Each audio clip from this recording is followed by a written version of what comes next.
All right, sports fans, how's everybody out there doing? William Martin coming at you one more time here on YouTube with another edition of the 300 Pounds of Sports Knowledge Podcast.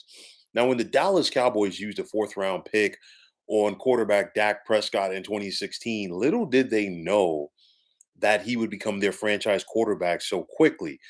Prescott took over for an injured Tony Romo during the preseason in 2016, and in doing so, Romo became the modern day Wally Pip, and then Romo eventually retired. Now, Prescott would be named as the Offensive Rookie of the Year in 2016 as he helped the Cowboys win the NFC East and secure home field advantage in the playoffs.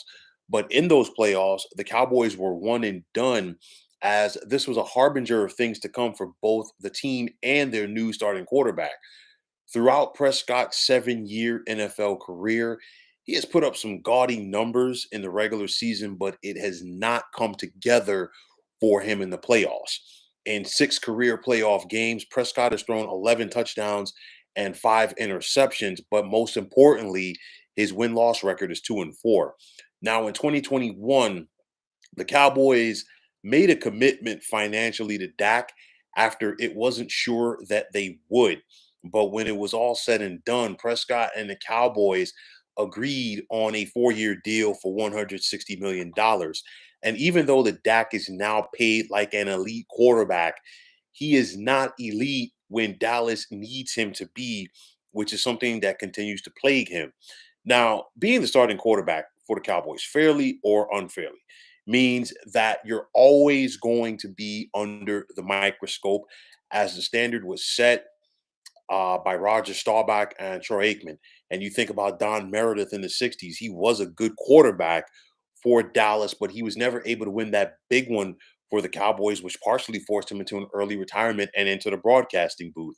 Now, Danny White was the guy who replaced Staubach as a starting quarterback for the Cowboys. And although that White helped the Cowboys reach 3 straight NFC championship games, he was never able to win the big one, and he also was not Staubach. Now, Tony Romo had the numbers and a flair for the dramatic, but like Prescott, he was just 2-4 in the postseason. Now, honestly, at the end of the day, when it comes to Dak, the Cowboys have given him everything, and he still has not been able to get it done.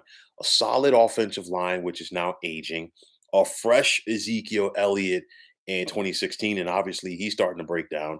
And now Tony Pollard, and of course, unfortunately for the Cowboys and Tony Pollard, he went out in the first half of their loss this past Sunday to the San Francisco 49ers with a broken leg. But at the end of the day, aside from Pollard, Dak has CD Lamb, and we saw the defense that was rolled out for the Cowboys this season. And at the end of the day, Dak still couldn't get it done when it mattered. Now, Cowboys team owner slash president slash general manager, whatever title you want to give him, Jerry Jones, paid championship money to both Dak and head coach Mike McCarthy, but he ain't getting the championship results. McCarthy is 1-2 in the postseason with the Cowboys, while overall he is only 5-8 in the playoffs since helping the Green Bay Packers win it all in 2010. And in regards to McCarthy, with Dan Quinn making the decision today to return as the defensive coordinator of the Dallas Cowboys for 2023, Mike McCarthy should be on notice. And I say this because McCarthy's contract runs through 2024. And right now, it's to the point that it's easier for Jones to come up off of that contract as it was a year or two ago. And with Quinn's prior head coaching history in the NFL, with the Atlanta Falcons, which included him helping them get to the Super Bowl at the end of the 2016 season, he could be the next head coach for the Cowboys if Jones decides to get off of McCarthy and if McCarthy continues to screw up, especially being that Quinn was such a hot commodity this time around in the coaching cycle. Now, getting back to Dak in the modern NFL, you need that guy at quarterback that can elevate his play and the play of those around him in the postseason, which is something that Prescott cannot do. Now, the Cowboys have their hands full in the NFC East with the Philadelphia Eagles as they look like a juggernaut now, and they've positioned themselves to be on that level for the next several years. The New York Giants appear to be a team on the rise, and you never know what you're going to get out of the Washington Commanders. But the saving grace for both Dak, Mike McCarthy, and the Dallas Cowboys is that the NFC overall is not that strong, and it's not as strong as the AFC currently. But he still does not mean in Dak. He doesn't have what it takes to overcome a strong defense like the one that the San Francisco 49ers currently possess, which is a reason why Dallas is home. And then on top of that, aside from Dak, the inexplicable decision making when the chips are pushed to the middle of the table by Mike McCarthy. I talked about this again immediately following Dallas's loss. McCarthy's bad clock management in the final 5 minutes of that game, both when the 49ers had the ball and even when Dallas had the ball and they had to punt with the hopes of trying to get the ball back. Inexcusable not to burn your timeouts there. Inexcusable to even punt in the first place. You got to push all your chips to the table and go for it at that point, in my opinion. And that's part of the reason why the Cowboys are sitting at home. At this point, though, for the Cowboys, Dak is who he is, and the same can be said for Mike McCarthy. And that's not a slight on either. Strong regular season quarterback, strong regular season head coach. Both of them are just simply so in January. But as a whole, this is what the Cowboys have been for about the last 25 years. And I've said it before and I will say it again. The Jimmy Johnson decision continues to haunt Jerry Jones. Yes, Jerry Jones was able to get a championship out of Barry Switzer in 1995, but nonetheless, that team of the 90s was built to do so much more. Jimmy Johnson could have left a legacy for years to come. And of course, obviously, the rest is history.